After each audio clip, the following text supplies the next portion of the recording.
Hello everyone.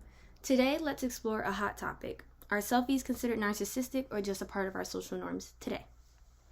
We'll look through the lens of Atril's cyber psychology, focusing within chapters 2, 3, and 7. Chapter 2, Self-Presentation and Online Self. Chapter 2 examines how people construct and manage their online selves, often tailoring their presentations to fit different digital environments, like social media, dating sites, or professional platforms. This intentional self-presentation doesn't necessarily reflect narcissism, it's more about impression management. On social media, selfies provide a visual opportunity to shape others' perceptions of you. You're curating an image that aligns with how you want to be seen. That's not inherently narcissistic, it's just a strategic response to the norms of the online environment. Chapter 3, Digital Age, Motivations, and Social Context. In Chapter 3, Atril explores how generational differences and motivations influence online behavior. Selfies may reflect generational comfort with digital communication more than vanity. Younger users, often labeled as millennials or Gen Z, are embedded in a culture where sharing visuals is a dominant mode of expression and connection.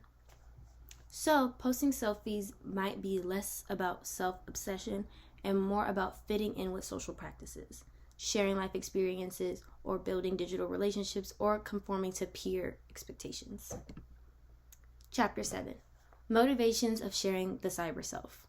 Chapter 7 digs into why people share aspects of themselves online, including selfies.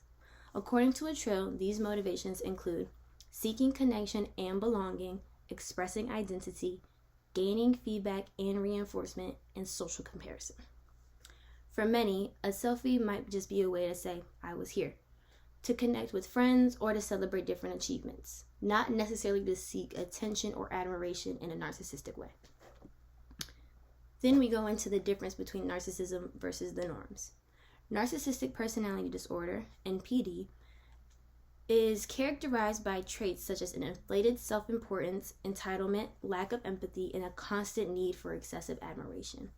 Posting a few selfies doesn't necessarily mean someone meets those clinical criteria. Instead, from a social psychology perspective, these behaviors are more aligned with social norms and the acceptable self-expression.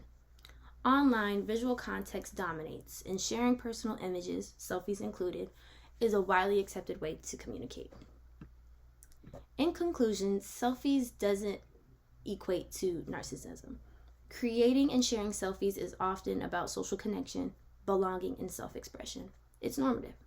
These reflect cultural and generational norms shaped by the opportunities of all these different social media platforms. The behavior becomes problematic only when it aligns on an excessive need for admiration and a lack of empathy, or a clinically significant features of narcissism, not just everyday social culture. In summary, according to the cyber psychology book by Atril, selfies are tools of online self-presentation shaped by social motivations and generational factors, and fueled by diverse personal and social drives. These practices are not inherently pathological, just deeply embedded in a modern digital life. Thank you.